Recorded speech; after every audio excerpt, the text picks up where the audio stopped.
Goedemiddag, bonjour. Welkom bij de derde ronde tafelsessie van het Smalls AI Competence Center. Bienvenue lors de la troisième séance table ronde du AI Competence Center de Smalls. Le sujet pour nous, pour aujourd'hui, c'est un sujet géo et chatbot. On a déjà beaucoup parlé géopolitique, géostratégie ces dernières semaines. Ici, on a un tout autre géo, mais je pense qu'il est quand même très important, voire strategisch voor nous tous. Dus vandaag geen geopolitiek of geostrategie. Misschien is het wel terzijde een onderwerpje, maar we gaan het vandaag hebben over geo- en chatbots, meer bepaald in het kader van de communicatie van onze openbare instellingen. Wat moeten we nu met een volledig nieuw fenomeen dat een jaar geleden nog totaal niet op de radar stond? Comment est-ce qu'on va s'adapter à un tout nouveau phénomène qui risque vraiment de bouleverser le champ de la communication de nos institutions. On va le faire avec un panel aujourd'hui, et merci d'être là, messieurs. We gaan dit vandaag doen met een panel. Ik ga niet in jullie plaats spreken, dus ik ga jullie even het woord geven om jezelf voor te stellen. Le principe est que chacun parle sa langue. Moi, je vais alterner. Ieder spreekt zijn eigen taal. Hier vandaag, behalve ikzelf. Si jamais vous avez du mal à suivre, sachez aussi que la séance sera enregistrée et sera disponible plus tard avec des sous-titres. Dus de sessie wordt ook opgenomen en zal ook met ondertitels beschikbaar zijn binnen een aantal dagen, weken. Merci.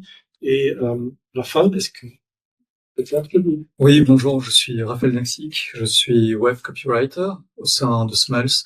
Je travaille au sein de la web agency et j'accompagne l'équipe de copywriters à rendre les textes les plus accessibles possibles, autant pour les citoyens que pour les intelligences artificielles. Mijn naam is Bart van Herwegen en ik werk voor de FOD-kanselarij van de Eerste Minister. Ik werk daar bij de Algemene Directie Externe Communicatie binnen de cel online. Dus naast de cel online is er ook nog een celredactie. En we werken nauwgezet samen om eigenlijk onze webteksten en webtechnologieën te verbeteren. Dank je. Mathieu? Mathieu de Quezet, donc je suis solution architecte au sein de la web agency de Smalls. Donc on gère une vingtaine d'institutions, une grosse centaine de sites web, et, dont certains ont déjà été largement impactés par l'intelligence artificielle. Merci. Bert? Ik ben Bert Joel, ik werk bij de FOD-BOSA, bij de DG Digitalisering en Vereenvoudiging. Ik werk daar als innovation designer. Ik ben momenteel een product owner van een chatbot oplossing die we gaan lanceren, Pulse Chatbot. En ik zit op de federale werkgroep rond chatbots voor assistentiediensten voor. Dank u. Vincent? Bonjour, je m'appelle Vincent Gester, je travaille à l'IBPT, l'Institut belge des services postaux et des télécommunications. Et je travaille au sein du service communication de l'IBPT et avec deux autres collègues, je m'occupe de maintenir et de mettre à jour plus exactement notre site institutionnel www.ibpt.be et je collabore aussi avec d'autres départements de l'IBPT qui ont créé des sites spécifiques comme un site sur le déploiement de la fibre ou un site portail de données sur les couvertures des opérateurs télécommunications. Je vais pas tous les citer. Je voulais quand même pas prolonger. En quels termes est-ce que la question de Geo, donc Generative Engine Optimization, pour ceux qui n'avaient vraiment pas suivi, pose question au sein de l'IBPT, au sein de votre institution? Pour nous, c'est un domaine qu'on découvre à peine. Je ne vais pas vous le cacher. C'est pas de moi qu'aujourd'hui vous allez apprendre grand chose sur le géo et encore moins sur le SEO. Ce sont des concepts que nous essayons bien sûr d'appliquer. Nous travaillons au quotidien pour que nos contenus soient facilement trouvables par les utilisateurs et aussi plus tard faciles à comprendre par les IA. Oké. Bert, ik ga het toer even terug af.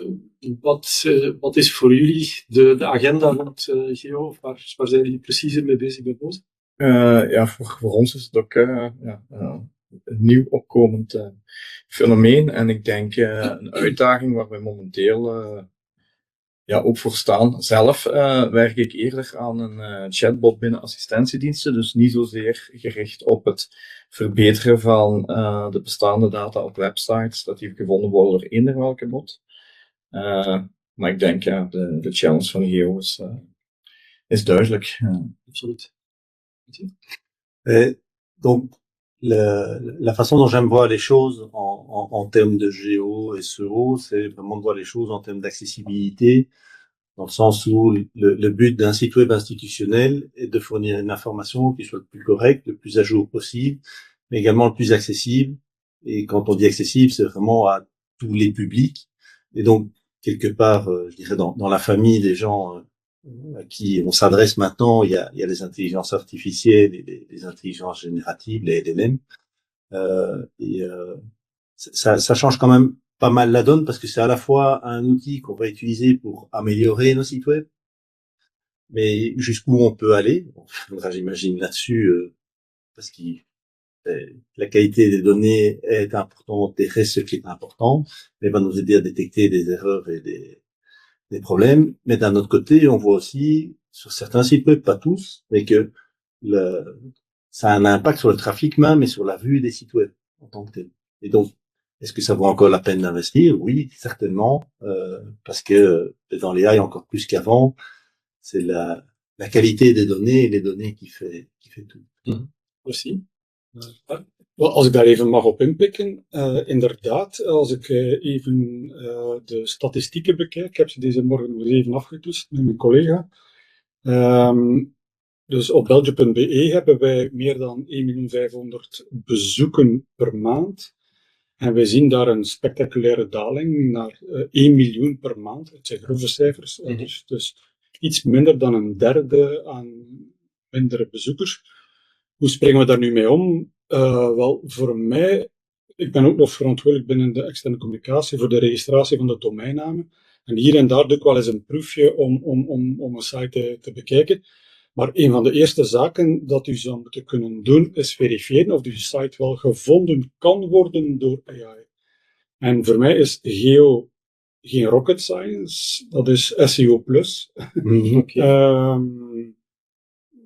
Volgens mij moeten we daar geen onderscheid in maken, maar ik denk dat we daar straks misschien wel iets dieper kunnen op ingaan, omdat er gewoon een aantal regels te volgen zijn en alles komt goed. Ja, super. Raphaël, quel est votre angle sur le sujet?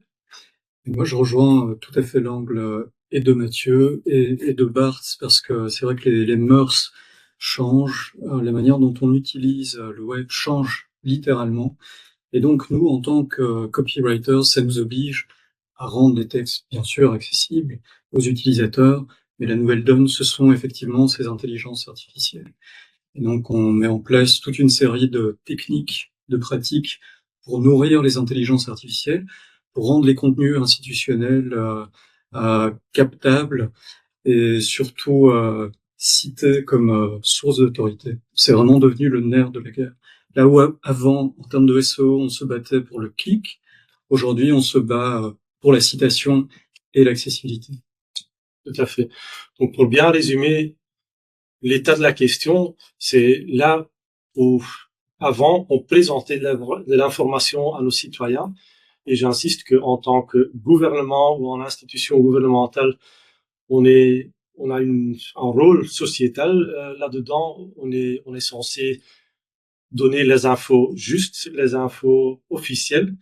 Dus als overheidsinstelling ben je verondersteld om de officiële informatie te geven. We zijn voor de burger is dat evident de juiste bron, de officiële bron van dit soort zaken. Maar we zien dus dat er, zoals Bart zegt, een heel aantal mensen veel minder de weg vinden naar onze websites, naar onze overheidswebsites, omdat zij eigenlijk in eerste lijn het antwoord al krijgen vanuit de chatbots. Dus dan spreken we over de ChatGPT's van deze wereld, over Google Gemini, die nu meteen suggesties geeft in de Google, zoals we die allemaal kennen. Zet daarnaast nog Claude, Perplexity, allerhande meer gespecialiseerde LLM's, waar we in de begin nog spraken over Claude LLM was nog iets voor de specialisten, Perplexity was nog iets voor de specialisten, door het feit dat Google nu AI-suggesties geeft. Ik las gisteren een cijfer dat 46% van de Google-gebruikers vandaag al een AI-suggestie krijgen. Ja, daarmee gaan we meteen naar het grote publiek. Donc là, ça veut dire que le grand public va utiliser le AI, le chatbot, comme moteur de recherche, au pire ou différent, on va dire, je me recadre, comme façon différente de répondre à une question qu'on cherchait à l'avance sur des sites officiels. Ik ga nog even de vraag stellen. Dus Bart, jullie hebben cijfers. Iedereen, denk ik, met overheidswebsites en in communicatie weet welk de klikcijfers, welk de bezoekcijfers zijn. Donc, moi, j'ai regardé, donc j'avais déjà fait une analyse l'année passée où on avait vu, en fait, c'était un peu site par site, où il y avait eu un effondrement du CTR, donc c'est le taux de conversion en clic quand on va sur Google. Quand on va sur Google, on fait une recherche, il y a la liste des sites web, et quel est le pourcentage de gens qui vont cliquer sur notre site web. Et autant des sites web assez généralistes comme le site web de l'ONSS, l'ONEM, etc. Encore que l'ONEM c'est différent, mais on voit pas trop de variations, mais des sites web qui sont beaucoup plus promotionnels, comme le site web Student at Work, où il s'adresse à un public jeune, le site web est très structuré en questions-réponses, et là on a vu une diminution du taux de moyen de conversion, on est passé de 12% à 6%. Mm-hmm. Et c'est clairement, moi, je fais un lien direct entre quand Google a introduit les AI Summary dans ses résultats de recherche. Là, on voit, printemps 2025, boum, on passe de 12% de moyenne à 6% de moyenne, en une fois. De façon très nette. Ik zou daar even willen op inpikken. Ik moet ook het resultaat van Belgium.be een klein beetje nuanceren. Het gaat over cijfers tussen augustus en augustus. Maar sinds augustus is het zeer stabiel weer. Okay. Dus, en ik wil ook niet alles toeschrijven aan AI. Het zou kunnen zijn dat er nog andere technologische aanpassingen geweest zijn aan Belgium.be die een invloed gehad hebben daarop. Okay. Anderzijds, nog één klein puntje is, we zien dat niet met news.belgium.be en niet bij andere bepaalde websites. En blijkbaar sites die regelmatig nieuws aanleveren, zou het aantal bezoekers wel nog op punt blijven. Oké. Sur notre site, on ne voit pas encore réellement de baisse significative du nombre de visiteurs. C'est peut-être parce qu'il y a des démarches à faire qui sont possibles uniquement par notre site, via notre site, après être passé sur notre site. Par contre, ce qu'on voit, c'est une grosse augmentation de la charge produite sur le Content Management System, sur l'infrastructure du site, et cette charge est appliquée par tous les robots des IA. Et ça, c'est un problème. Ok. Et donc, là, ce qui est très intéressant là-dedans, je trouve, donc, on a l'habitude de mesurer, de chiffrer les visites. Est-ce qu'on a déjà une méthode? Là, on parle de la charge du serveur web. Is er een manier om te kwantificeren hoeveel onze sites worden geconsulteerd indirect via de AI's? Non, hélas, non. Ce qu'on peut voir, c'est quel est le trafic qui est généré par les spiders, donc c'est-à-dire qui viennent collecter l'information pour nourrir les AI. Donc ça, on voit effectivement sur beaucoup de sites. Donc les sites institutionnels ont beaucoup de données, beaucoup de pages, beaucoup de documents. Et donc on voit, si avant on avait Bing et Google qui indexaient nos sites web, aujourd'hui on voit qu'il y en a 10, 15 en parallèle qui indexent les sites web. C'est vrai que le site de l'IBPT, à un moment, j'avais l'impression que plus de 80% du trafic était des spiders d'agences artificielles et de moteurs de recherche qui pompaient le contenu. Mais c'est pas parce que on a énormément de trafic qui est lié à ces spiders qu'on a une vue sur qui en effet, qui va utiliser ces données dans les contextes AI. Là, on est complètement aveugle. Volledig mee eens, maar ik zou toch ook een kleine waarschuwing willen plaatsen. En dat is een technische waarschuwing. Sommige van de websites worden meer en meer beveiligd door beveiligingssystemen zoals Akamai en Cloudflare en dergelijke meer. En IT, dus niet om daar een steen in te gooien, maar een eerste reflex is, oei, we zien hier een spider komen, we blokkeren dat. En dat is gebeurd op verschillende sites binnen de federale overheid. En dan heb ik zelf een initiatief moeten nemen, ja, deblokkeer dat. We gaan toch onze eigen websites niet blokkeren van AI. Dus elk voor zich, voor de toehoorders, kijk eens even na of dat uw website wel degelijk nog toegankelijk is voor spiders. Ja, Donc, effectivement, nous, à notre niveau, on a décidé de ne bloquer aucune AI.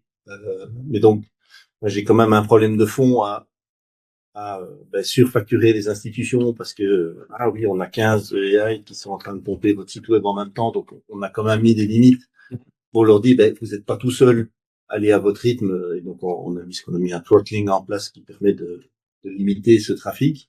Et d'un autre côté, il y a quand même des questions à se poser où on voit par exemple que ByteDance, donc qui est la société qui publie entre autres TikTok, indexe des sites web institutionnels. Je suis pas placé pour le savoir, mais est-ce que ça a un intérêt que des sites institutionnels belges soient indexés par ByteDance? Je sais pas. Mais donc, je pense qu'effectivement, pour l'instant, nous, on a pris, je peux comprendre que des départements IT se disent, oula, on a attaqué, entre guillemets, et il faut bloquer. Moi, j'essaye de pas bloquer, mais de dire, les gars, vous pouvez pas, c'est pas open bar, vous devez respecter un certain rythme parce que je préfère servir des humains que des machines. Donc ça, on peut assez facilement mettre en place. Mais après, est-ce normal que ByteDance, est-ce qu'on veut que ByteDance soit audite nos sites web? Est-ce que est-ce qu'on veut faire des choix ou pas? Ça, c'est des choix business qui vont devoir être faits à l'avenir, mais il y a des vraies questions à se poser. Oui, mais si on parle du simple citoyen, notamment des audiences jeunes, c'est sur TikTok qu'ils sont. Donc, sans jugement sur la pertinence de la plateforme. Je pense que ik denk dat we daarmee de vraag op de juiste manier gesteld hebben. Dus de cijfers op de klassieke manier van een website te bezoeken vallen terug. Premier reflex, paniek à bord. Misschien moeten we vermijden om hier inderdaad tegen te houden wat niet tegen te houden valt. En manieren zoeken om er op een gepaste manier mee om te gaan. Ja. Après, TikTok est une plateforme surtout de vidéos, à ma connaissance. Oui, effectivement. Donc, qu'est-ce qu'ils font comment valoriser notre contenu sur TikTok, je le vois pas tout de suite. Je le vois pas tout de suite non plus. Hein. Et le fait qu'il y a une belle partie de notre audience, des citoyens belges qui l'utilisent, là, c'est une question. Ik wil even doorgaan naar, welk zijn nu eigenlijk de risico's met deze situatie? Want op het moment dat een burger aan een AI, aan ChatGPT, aan Google, zelfs zonder zich bewust te zijn dat de AI gaat gebruiken via de suggesties, aan meer gespecialiseerden als Perplexity, zijn vraag krijgt en eigenlijk op een gouden schoteltje een antwoord krijgt, moeten we daar dan tevreden mee zijn? En hoe kunnen we er eigenlijk gerust in zijn dat dat antwoord dat die burger zoekt ook een juist gevalideerd antwoord is? Ik denk dat dat de essentiële vraag is. En misschien ook gelinkt aan het feit het toelaten van die spiders of niet. Dus wij u noemt GEO, SEO+. Het verschil is dat bij SEO was het vooral om burgers naar onze websites te krijgen. Bij GEO is het om te zorgen, de challenge daar is om te zorgen dat burgers correcte informatie blijven krijgen, zonder dat ze op onze website zitten. Dus die data wordt daar genomen en wordt dan geafficheerd in een kanaal waar wij als overheid geen zicht op hebben. En dat is inderdaad de grote vraag, hoe kunnen wij zorgen dat die info die daar bij burgers terechtkomt, dat die correct is. En dat is een challenge die ik denk momenteel op tafel ligt. Ja. En dus kunnen wij ons inbeelden dat inderdaad burgers met een hoge graad van zekerheid, zogezegd, donc avec un grand degré de certitude, c'est-à-dire c'est ce que ces AI affirment. Les AI, ils donnent des réponses très claires, ils ne donnent pas de degré de certitude, même si tout le monde qui s'approfondit un peu dans le sujet sait que au fond, c'est de la statistique, c'est des réponses probabilistes, des choses qui peuvent probablement être correctes, mais qui ne sont pas mathématiquement toujours correctes. Ja, hoe erg is dit eigenlijk een existentieel probleem? Et là, je parle psychologie. Raphaël, t'as une idée ou une opinion par rapport à cela? Nous, on donne des réponses claires, mais qu'est-ce que le LLM va nous donner? Mais le problème, c'est qu'on n'est jamais à l'abri d'hallucinations de la part des IA, et je dirais même que en tant qu'utilisateur, je suis parfois bien embêté de ne pas avoir un bouton SOS Gemini, SOS ChatGPT qui puisse signaler que je fais pas 100% confiance à l'info que tu viens de générer.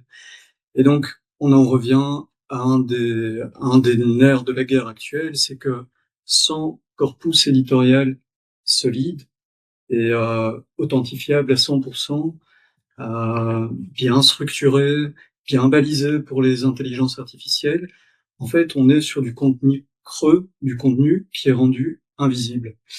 Nous, on travaille là-dessus. On est en train de faire toute une batterie de tests. On a une stratégie qui est bien définie pour rendre les contenus institutionnels AI ready. Et ça passe par du balisage, par un gros travail sémantique, par une écriture dite atomisée. On parle dans le jargon copy de atomic writing. Mais l'idée, c'est vraiment de rendre du contenu suffisamment clair, suffisamment bien structuré et accessible à la fois aux citoyens et aux intelligences artificielles.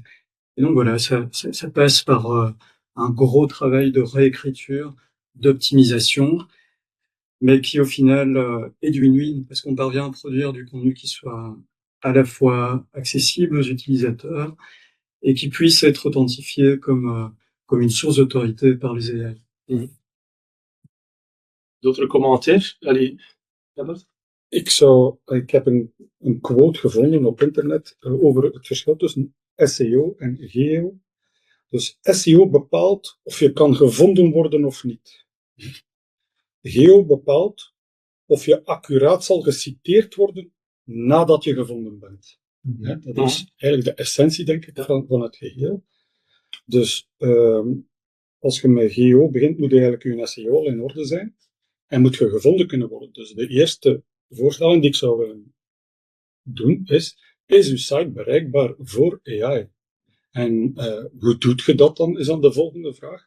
Er zijn een tal van technieken voor. Ik heb alles een aantal testen, ook een batterij van testen gedaan. Van zit deze website, en dan typ je de URL in, wel in uw database, of is hij beschikbaar voor u? Heb ik deze morgen nog gedaan voor een specifieke website? En die zei, ja, die zit in mijn database, ik heb die gevonden. Maar zit de llms.txt-file, we kunnen daar straks nog misschien over uitbreiden, dat is eigenlijk een standaard die door sommige AI, niet de grote, maar wel de kleinere, gebruikt wordt. Is die leesbaar en begrijpbaar voor u? En dan had ik eerst al een error, oh nee, ik vind hem niet, en dergelijke meer. Ik zeg, maar kijk een keer goed. Ah ja, ik heb hem toch gevonden. Dus die was al aan het hallucineren. Dan moet hij ineens diensten te produceren die niet op die website zijn. Ik zeg, ja, maar dat klopt dus niet. Dus eigenlijk is daar toch wel nog een groot werk te realiseren om de juiste en de accurate informatie eigenlijk te communiceren aan die AI's. Oké. Ik denk ook dat daar misschien een huidige limiet, je weet nooit wat de toekomst brengt, maar ook al is onze data perfect beschikbaar voor LLM's, dan nog zit je met data komende van verschillende plaatsen. En de huidige LLM's die op de markt zijn, in de private markt, die zijn ook niet noodzakelijk gericht om accuraat en to-the-point info te geven.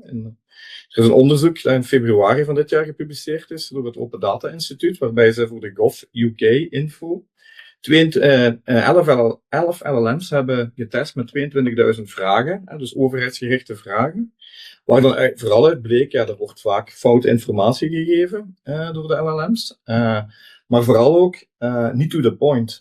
Dus een LLM gaat altijd zeggen, ik weet het antwoord wel. En als ik het niet weet, zal ik het wel verzinnen.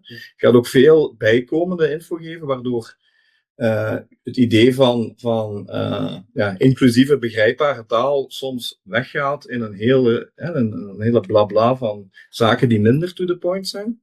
En dat is hoe dat nu die LLM's gestructureerd zijn. Dat zorgt voor veel engagements bij gebruikers, maar niet noodzakelijk voor een to-the-point antwoord voor een specifieke vraag. En dan mag de GEO nog optimaal zijn. Dat probleem zal blijven bestaan op dit moment. Ja. Dus we hebben eigenlijk 2 grote uitdagingen. Namelijk dat de LLM de correcte informatie kan reproduceren, maar daarvoor eigenlijk nog dat de LLM onze officiële overheidswebsite als primaire bron gebruikt en niet iemand die graag aan traffic building doet voor zeer particuliere doeleinden en die probeert op dezelfde thematieken zoveel mogelijk traffic naar zich toe te trekken. Ik ben heel erg geschrokken vorige week. Ik kwam erachter. Chris Kubeka, een specialiste in informatieveiligheid, die vorige week in Brussel nog gesproken heeft, citeerde mij dat sommige LLM's door zeer kwaadaardige organisaties, dan spreek ik echt over child trafficking, over kinderpornografie en dat soort zeer foute zaken, hun doelgroepen gingen targeten via LLM's, waar ze er blijkbaar in slaagden om op het moment dat een kwetsbare jongere een vraag stelt aan een van de zeer klassieke chatbots, dat die traffic werd geleid naar websites, zeer obscure websites van netwerken die dus aan sextortion doen en aan het recruteren van jongeren in totaal in zeer kwetsbare situaties. Ik noem hier een heel extreem voorbeeld. Mais donc, le risque est que d'autres acteurs, que les instances publiques, puissent être actifs pour détourner le trafic des LLM vers d'autres sites web que les nôtres. Pour l'IBPT, on sait que si on parle van het radiospectrum in België en het gebruik daarvan, de BPT, de officiële bron, is punt. Hoe krijgen we dat aan een LLM uitgelegd? Et là où je m'inquiète encore plus, c'est que pour moi, clairement, quand on voit des acteurs comme Google, et fondamentalement, jusqu'à avant les AI, Google vendait des bandeaux publicitaires sur des sites web, et donc je vais rechercher une recette de quelque chose, je trouve cette recette, je clique, je vais sur le site web, et donc Google me permet d'aller sur le site web, et là Google affiche une pub, et c'est comme ça que Google se finançait. Mais maintenant, Google va contextualiser avec des publicités directement sur ses pages. Donc ça, c'est ce qu'ils ont annoncé récemment. Mais ils vont avoir un conflit d'intérêts. Pourquoi est-ce que je vais aller afficher l'IBPT est une source authentique des contenus par rapport à ses domaines de compétences. L'IBPT n'a pas à payer Google pour mettre sa pub. Ça n'a pas de sens. Alors, on va faire confiance à Google. Il y a des sociétés comme ça pour dire, faut continuer à mettre des sources authentiques en avant en premier résultat et pas mettre de pub. Donc là, c'est un aspect qui m'inquiète. Mais ça date de la semaine passée, quoi. Oui, donc là, on a quand même quelques vraies inquiétudes sur le fait que nos sites puissent être considérés par les LLM, les grands LLM, comme sources authentiques. Et puis, l'autre question de la compréhensibilité de l'information pour un cible hybride, un groupe cible hybride qui maintenant consiste non seulement des citoyens, mais aussi des moteurs de recherche AI.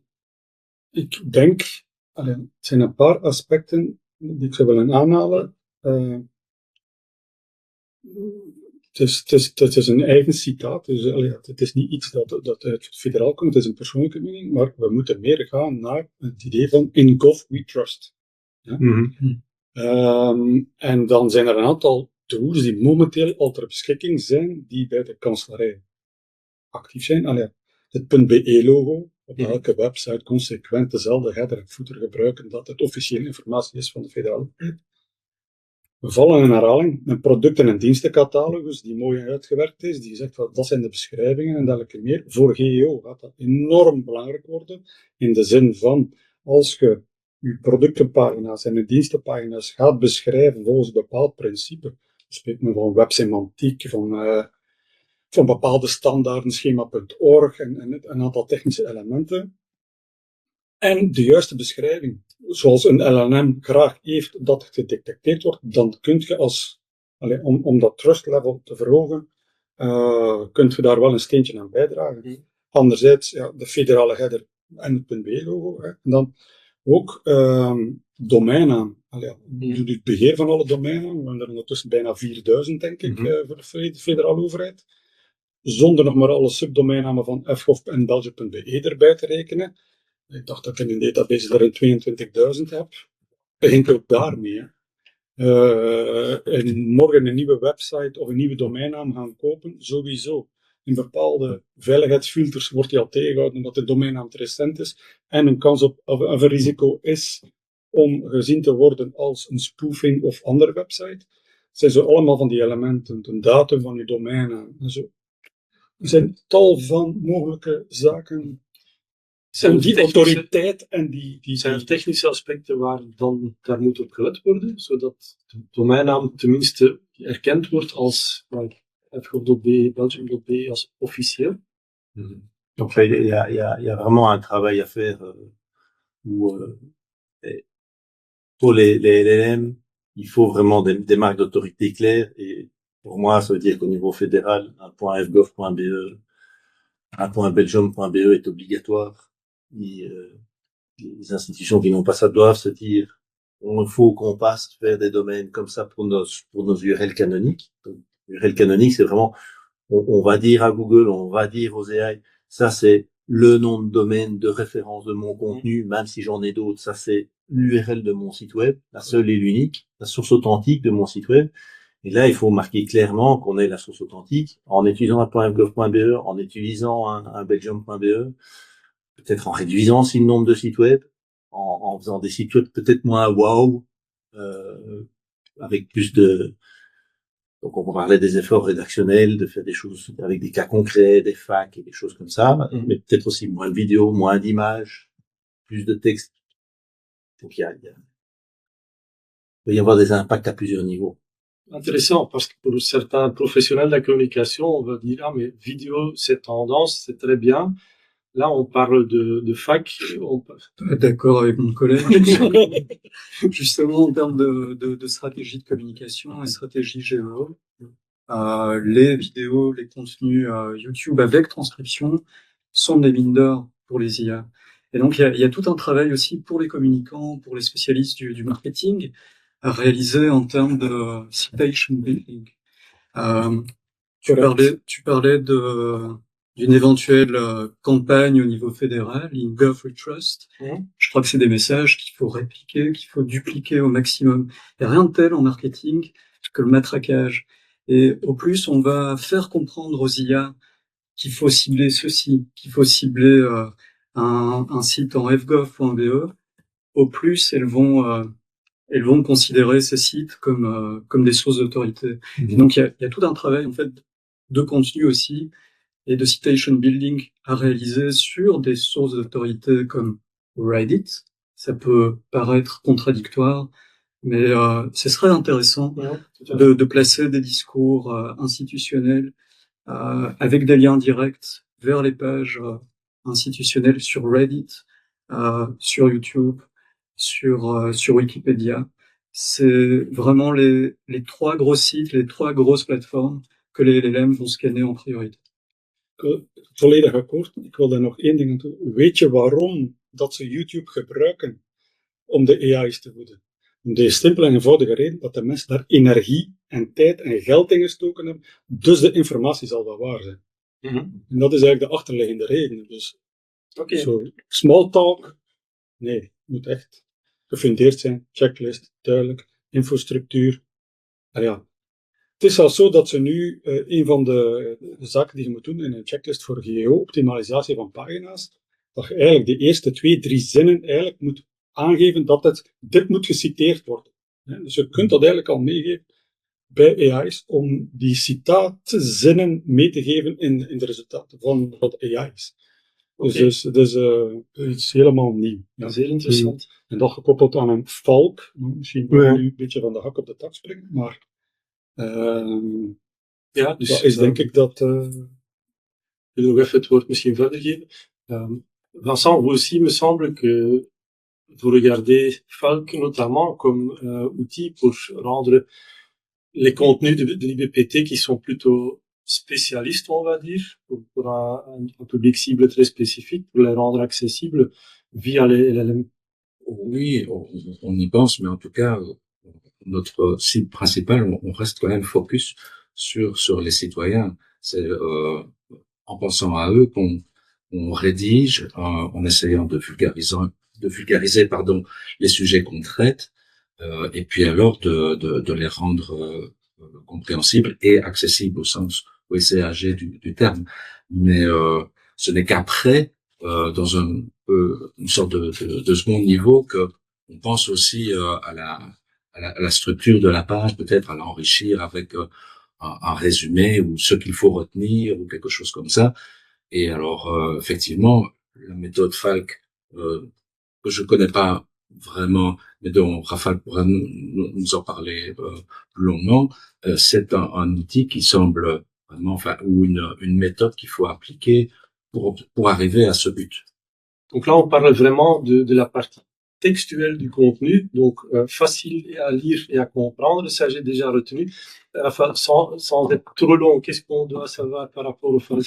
Oui, donc Falk, c'est une méthode d'écriture qui a été créée ici en Europe. Ça part d'une initiative citoyenne, associative. C'est une méthode qui consiste à rendre le contenu le plus accessible possible à tous les citoyens, y compris aux citoyens à besoins spécifiques. Donc, par exemple, aux personnes qui sont en situation de handicap cognitif ou intellectuel.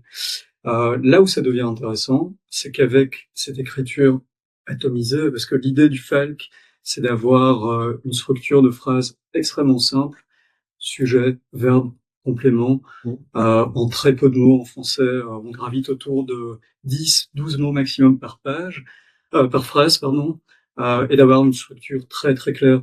Donc, en fait, on s'est rendu compte qu'en appliquant le Falk, on touchait aussi à des éléments qui rendent le texte accessible, non seulement aux citoyens, non seulement aux personnes âgées, mais aussi aux LLM, pardon, aux intelligences artificielles, parce qu'on reproduit plus ou moins la structure qui les nourrit au mieux, quoi. Ok, donc ça c'est pour les bonnes pratiques. Je ne sais pas s'il y en a d'autres. Est-ce qu'il y a aussi des pratiques qui sont à éviter? Ik denk bijvoorbeeld aan cuite des documents PDF qu'on retrouve amplement sur nos sites web publics. Est-ce que pour finir, c'est une bonne chose? Est-ce que c'est une bonne chose sous quelques conditions? Alors, rendre les PDF accessibles, même avant les LLM, était déjà quelque chose d'extrêmement compliqué. Donc, définir des structures claires pour des malvoyants, des choses comme ça, c'est quelque chose qui est très très compliqué au niveau d'un PDF. En plus de ça, je constate que sur nos sites web, quand on génère un PDF, on aime bien qu'il soit assez long, assez gros, qu'il aille dans le détail. S'il y a des tests juridiques, on n'hésite pas à faire des PDF multilingues avec une colonne en français et une colonne en néerlandais. Donc tout ça sont des choses qui sont assez difficiles à digérer par un humain et qui l'est tout autant par des LLM. Et donc on peut pas les enrichir avec des schémas .org et des méta-informations. Et donc encore plus qu'avant, je dirais, les PDF peuvent être là en addition d'un contenu qui est déjà présent. Mm-hmm. Ça peut éventuellement rester, mais limite, il faut prévoir des alternatives textuelles au PDF pour pouvoir alimenter les AI et même les moteurs de recherche. Parce qu'à partir d'une certaine taille, d'un certain niveau de complexité, Google n'indexe pas certains PDF parce qu'ils sont trop gros. Donc, ils disparaissent d'Internet. Et donc, privilégier des formats HTML est vraiment la chose à faire. Même pour des rapports annuels, par exemple, c'est pas cher de faire un PDF pour un rapport annuel d'une institution, mais il sera invisible quasiment par les... Ok. On a parlé de PDF, on a beaucoup parlé aussi, ou pas encore, des FAQ. Est-ce que ça, c'est une bonne alternative pour reformuler les mêmes informations en quelque sorte? Donc, oui, très clairement, oui, et c'est pour ça que Cora, comme mentionnait Rafale, a autant de succès, c'est que il y a vraiment une question, sur base de cette question, il va y avoir une réponse claire, les choses sont très structurées, ce que donc, revoir le concept d'un site web en se disant, bon, on va aller plus vers des approches avec des questions et des réponses, avec des pages plus petites, plus concises, avec la question, la réponse dessus, sont des choses qui vont bien fonctionner. Ce qui va bien fonctionner aussi, ce sont des cas concrets, avec des personas, donc en disant, ben voilà, je suis chômeur, je gagne autant, qu'est-ce que je vais toucher ici? Avec des chiffres, visiblement encore très compliqués pour les institutions, qui est encore dans cette fait. Oui, mais tous les cas sont différents, on peut pas mettre des cas concrets sur le site internet. Et dans le souci d'être irréprochablement juste, on est souvent juridiquement juste. Oui.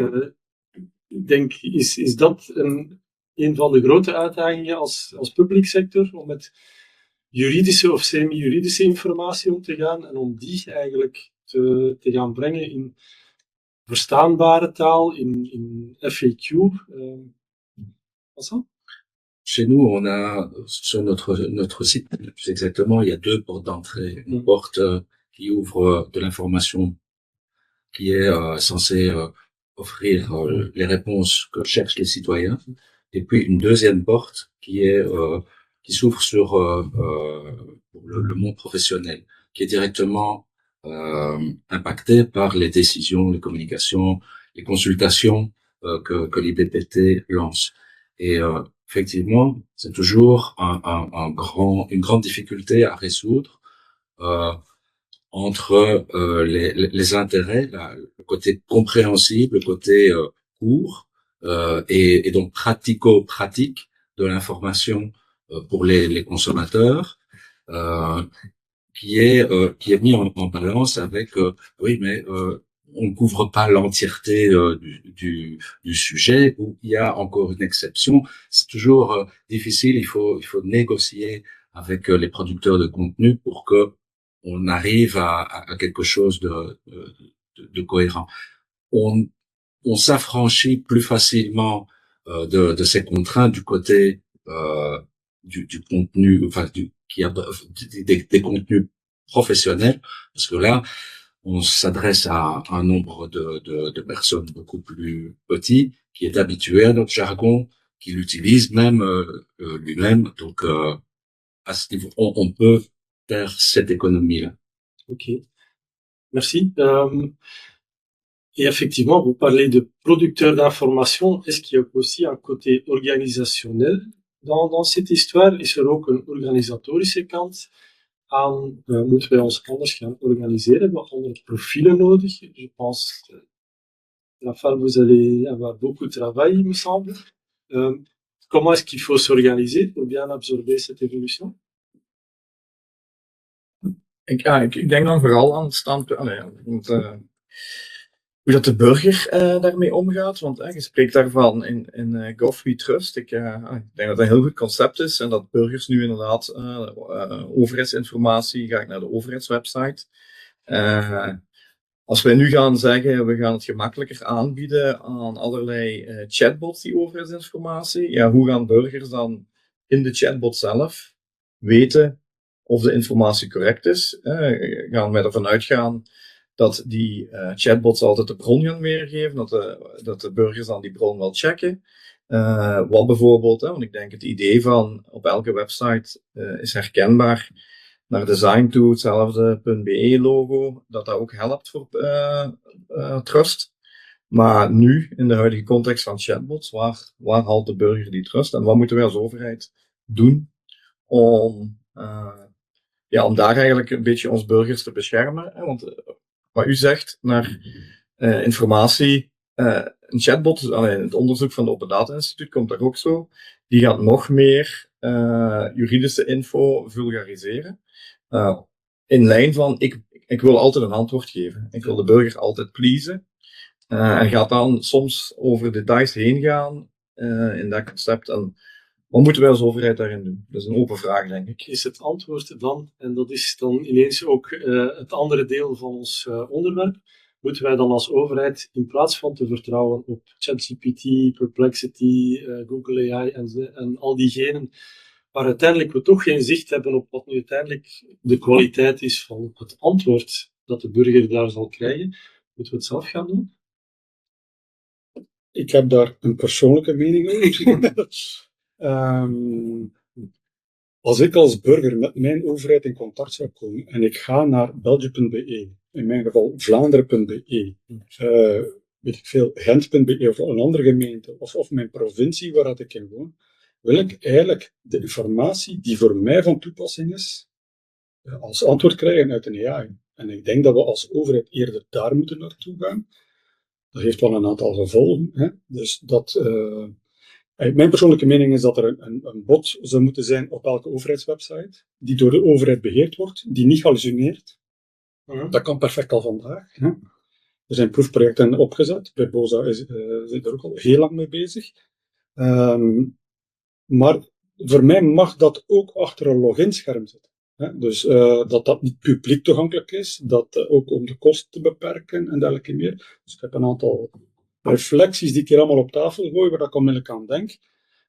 Maar dat betekent ook, en dat is een klein beetje het debat dat we gehad hebben bij het bouwen van portaalsites. Dus nogmaals, elke portaalsite die zichzelf respecteert, moet de informatie van de ander niet overnemen. Volgens mij is dat verhaal is gedaan.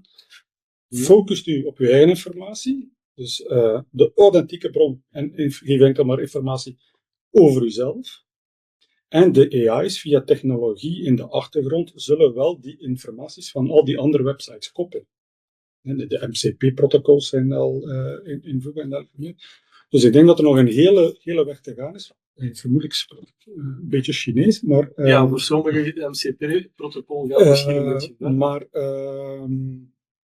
ja, ik denk dat we niet anders gaan kunnen dan zelf iets... Dat is een duidelijke stelling. Dank je. Bert, binnen BOSA hebben jullie ook een verhaal waar je dat over? Ja, eigenlijk, ik geloof er ook wel in dat als onze data beter ontsloten is, dat de private markt er ook in slaagt om burgers beter te helpen en dat die chatbots, nu is het al het geval, dat die chatbots zeker heel veel mensen verder helpen. Maar er zijn problemen mee, de zekerheid van correctheid, maar ook bijvoorbeeld, je blijft altijd naar een assistentielaag, en net zoals we toen iedereen een website had en alle informatie beschikbaar is voor burgers, je telefoonlijn ook niet gaat opzeggen, omdat er altijd nog assistentie gevraagd wordt voor persoonlijke casussen of mensen die dan toch het niet vinden via kanalen die eenderwaar worden aangeboden. Het is op die assistentielaag dat ik eigenlijk een chatbot voor de federale overheid ook zie, en dan vooral inderdaad met een focus op hetgeen wat nu de private chatbots niet invullen. En voor ons, waar wij aan het werken zijn nu bij Puls, is binnen BOSA, is niet zozeer om een chatbot te bouwen die net zoals ChatGPT claimt op alles iets te weten, die onze eigen website data gebruikt, maar wel om een chatbot te bouwen die gebruikt zou worden door onze contactcenters, om net de assistentieverlening te vergemakkelijken, om zaken die geautomatiseerd kunnen worden, geautomatiseerd worden, dus dat standaard antwoorden sneller tot bij burgers geraken. En, ik ben er ook een grote voorstander van, ook een persoonlijke mening, maar ik denk inderdaad dat het persoonlijke advies via een chatbot van de overheid, dus na een login, dat de grote meerwaarde is die de private markt moeilijker gaat kunnen verwezenlijken. En dan zit je niet alleen met juridische GDPR-issues, maar ook puur naar het connecteren, net zoals wij nu verschillende gegevensbronnen connecteren die ontsloten zijn, die beschikbaar zijn in verschillende applicaties ook binnen overheidsinstellingen. Ik denk dat een chatbot op eenzelfde manier geconnecteerd moet worden met van die gegevensbronnen, zodanig dat op termijn, ergens in de toekomst, een vraag kan gesteld worden, in plaats van naar de MyPension website te gaan, dat je aan een chatbot kunt vragen, hoe zit het met mijn pensioen? Log u in, en na uw inlog krijg je gepersonaliseerde info. Dat denk ik dat de meerwaarde is die een chatbot van de overheid zou kunnen betekenen. Gepersonaliseerde info, dat betekent ook dat je in plaats van aan je burger te zeggen, bent u in het geval A, B, C, D, E, F, G En dan zoek zelf maar uit wat precies je situatie is, dat je meteen de juiste informatie voor het concrete geval van deze burger zou kunnen presenteren. Ik zie het inderdaad zo, ja. Ik zie al een heel groot debat en weerstand daar tegenover, wat Big Brother is watching you en dergelijke meer. Maar ja, als je kijkt wat Google weet over u, ik denk dat ze meer weten dan dat de overheid over u weet. Ja, dat is ook een persoonlijke mening. Ja, ik denk dat er daar een heel grote meerwaarde zit om zoiets te gaan maken. En dat ook de overheid daar volledig binnen zijn rol blijft. Zeker, en ik zou dat dan ook eventueel koppelen aan een e-box, dat al die berichten die je opgezocht hebt, dus dat heb ik gezocht, dat heb ik gekregen als antwoord. Dus dat dat referentieerbaar is, weerlegbaar is. En dat kan een grote publieke chatbot niet verwezenlijken. Ja, het is inderdaad al zo dat, ik denk ook dat het is een shift in burgers die informatie opzoeken naar eigenlijk het in dialoog gaan. En ik denk dat als we gaan zeggen, oké, alle overheidsvragen komen ook bij die private chatbots terecht, krijgen zij ook een zicht op de situaties van individuele mensen. Zonder iemand te authenticeren, kent je iemand al, ik denk dat je verbaasd zou staan, als je een maand lang met een chatbot praat, wat ze eigenlijk allemaal over weten. En je kunt er ook op inspelen als chatbot. Je kunt contextualiseren. Hè. Je kunt een leeftijd vragen en dan kun je als overheid weten, oké, deze persoon zit in die fase van zijn leven.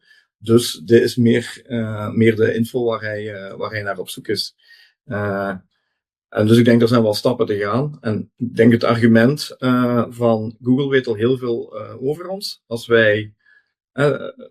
we zijn daar eigenlijk ook een beetje op snelheid gepakt. Nu met chatbots is dat ook zo. Als we hier ook gewoon gaan faciliteren dat de private markt toegang krijgt tot alles zonder dat er regulering aan is, gaan ze nog meer de controle hebben over wat er geweten is over onze burgers. Ja. Mais, enfin, je trouve ça vraiment très chouette, mais extrêmement ambitieux de se dire, donc, si on veut faire ça, il faut vraiment qu'il y ait une stratégie fédérale en place avec vraiment des visions à moyen et long terme. Il faut vraiment que tous les contenus de toutes les institutions, que tous les efforts rédactionnels soient mis ensemble et que peut-être que ça donnera effectivement une vision peut-être un peu Big Brother de la chose aux citoyens et sinon on va se retrouver avec un chatbot qui aura une vue imparfaite, incomplète de certains sujets parce que, ah oui, mais ce sujet-là, ça fait partie de telle institution qui ne participe pas au projet. Et donc ça, c'est un premier aspect qui me semble très ambitieux, je vais le dire comme ça.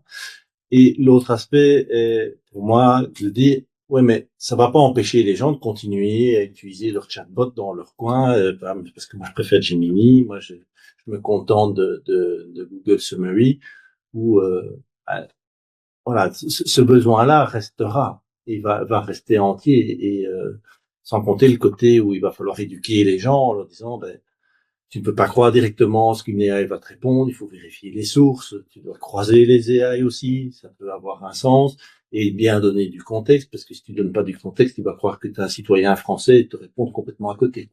Ja. Dus zo is het ook. Hè. Als je nu op Google zoekt, heel veel van de antwoorden die je krijgt, zijn Nederlandse antwoorden. Nederland. Hè. Dus, ja, inderdaad. En waarschijnlijk ook Frans zijn. En dat, Ik zou even willen reageren op, dus inderdaad, het is heel ambitieus, maar we hebben dan bij BOZA heel specifiek de scope gericht op waar dat nu iemand assistentie gaat zoeken via telefoon of via e-mail of via een contactformulier. Dus echt een dialoog probeert te doen, dus een assistentievraag. Dus dat is voor ons nu de scope waar dat een chatbot zou kunnen ingezet worden. En dat is denk ik ook een beetje om te kaderen. Hè? Dus dat is niet de scope van mensen die nu informatie zoeken op websites. En dat is iets anders dan wanneer je eigenlijk je informatie niet wilt zoeken of niet gevonden hebt en je gaat naar de assistentievraag. En van daaruit ook te kijken van welke vragen worden daar specifiek gesteld. En dan gaan misschien heel veel vragen die daar niet terechtkomen, omdat ze eigenlijk opgelost worden door private chatbots of door websites al. En zo willen we eigenlijk iets wat heel ambitieus is, proberen stapje per stapje realistisch te zetten. Nu, wat jullie doen is ambitieus, maar concreet. Dus dit is, En dit is bestand. geen understatement ook van jullie kant. Ja. En ik denk ook de manier waarop je het presenteert als een verlengstuk van de customer service eigenlijk van jullie openbare instelling, ben je ook zeer complementair met het informatieve luik. Dus je gaat inderdaad, zoals je zegt, niet het belang van SEO plus geo uit de weg, maar dit komt er eigenlijk bij voor vragen die veel meer geïndividualiseerd zijn vanuit de burger. Ja, want realistisch gezien, burgers gaan niet naar de overheidschatbot gaan. Hè? Net zoals als de overheid een Google zou maken, zij zouden die niet gebruiken. Zij gaan naar Google, omdat dat al hun noden doet. Dus wij zijn... maar er gaan casussen zijn waarbij ze wel gaan zeggen, oké, hier wil ik zeker zijn dat de overheid is waar ik mee babbel. Wil ik zeker zijn van de informatie. En daar focussen we ook op. Wat ook wel betekent dat we heel bewust voor onze chatbot hebben gekozen om geen gegenereerde antwoorden on the spot te hebben, zodat we altijd een antwoord geven wat gevalideerd is geweest. Eigenlijk zoals het contactcenter ook doet. Een contactcentermedewerker gaat niet on the spot antwoorden verzinnen. Die heeft templates en die gaat daar wel een variatie op doen, afhankelijk van de vraag, maar gaat zich wel houden aan standaard antwoorden. En zo hebben we onze chatbot, of zo trainen we onze chatbot ook. Er is misschien hoop, een van de deelnemers signaleert ons, en dank je voor die interactie ook online, dat Anthropic blijkbaar zijn AI aan het leren is om ook te zeggen, ik weet het niet, wanneer je het niet weet. Dat zou inderdaad voor de simpele burger een grote stap voorwaarts zijn om niet hallucinaties voor waarheid aan te nemen. En misschien dat er ook voor die publieke grote LLM's beterschap op komst is. Maar ik denk dat het wel absoluut een aandachtspunt blijft, waaruit we als overheid moeten op blijven hameren om echt ook voor wie het zoekt de gevalideerd juiste informatie beschikbaar te hebben. Als jullie nog commentaren of vragen hebben, zet ze nu even in de chat alsjeblieft. We zijn stilaan aan het sluiten toe. Het is ondertussen, de tijd is op. Ik wil nog één rondje doen met conclusies. Rafał, peut-être en premier, est-ce que cela qu'est-ce qu'on peut faire et attendre de façon réaliste d'ici 12 mois, on va dire? Je n'ai pas de boule de cristal, mais je pense que l'usage des IA s'installe vraiment dans le dur. J'étais tombé sur une enquête assez intéressante de McKinsey, qui date de l'année passée et qui indiquait que voilà, d'ici 2030, 20 à 50% des clics organiques allaient totalement disparaître. Et c'est un concept qu'on peut déjà faire aujourd'hui. Donc oui, aujourd'hui, vraiment la bataille se déplace du clic vers la citation. Il faut, pour être visible, pour être reproduit, cité par les IA, avoir une vraie structure éditoriale, un corpus éditorial qui soit le plus optimisé, le plus solide et le plus accessible possible. Merci. Bart, waar kunnen we ons aan verwachten of wat kunnen wij doen? Ik had zo'n kleine checklist voorbereid voor Geo. Dus stap 1, zorg ervoor dat de zoekmachines u kunnen begrijpen. 2, herschrijf belangrijke pagina's, genereer geen nieuwe. 3, maak een zelfstandige kennispagina per product of dienst die je aanbiedt. Configureer de AI-crawlerbeleid, dus eigenlijk uw robots.txt, zodanig dat hij weet wat die moet gecrawled worden. Dan stap 5, schrijf een minimale LLMs.txt, dat is opnieuw een klein beetje technisch, niet zo moeilijk om te implementeren. Schrijf hem als in een contactspot, zet hem in de root van uw website en u zal dan wel gevonden worden. Nou, we zullen nog de koppeling AI van hetgeen dat bestaat willen nog resumeren van, we zouden de AI nu al kunnen inzetten om onze websites op te kuisen. Dank je voor deze. Mathieu? Ouais, donc je pense que l'AI va s'installer durablement et que c'est un constat et que les habitudes changent. On ne reviendra pas en arrière là-dessus. Et ce que je vois aussi, c'est que fondamentalement, toutes les bonnes pratiques d'avant, en termes de référencement, de faire des contenus accessibles, restent, ils sont encore plus vrais qu'avant. Il faut avoir un contenu qui a vraiment été rédigé, qui n'est pas vide de sens. Faut rester là-dessus. Et je vois surtout l'opportunité aussi maintenant d'utiliser les AI. Donc ça, Bart a déjà commencé là-dedans, à utiliser les AI pour améliorer nos sites web, voir ce qui ne va pas, détecter les problèmes. Et donc là, je pense que dans 12 mois, c'est là qu'on est. C'est vraiment de se dire comment est-ce que je peux améliorer mon site web institutionnel pour qu'il soit encore plus pertinent, plus efficace, détecter les erreurs et mieux compris. Merci.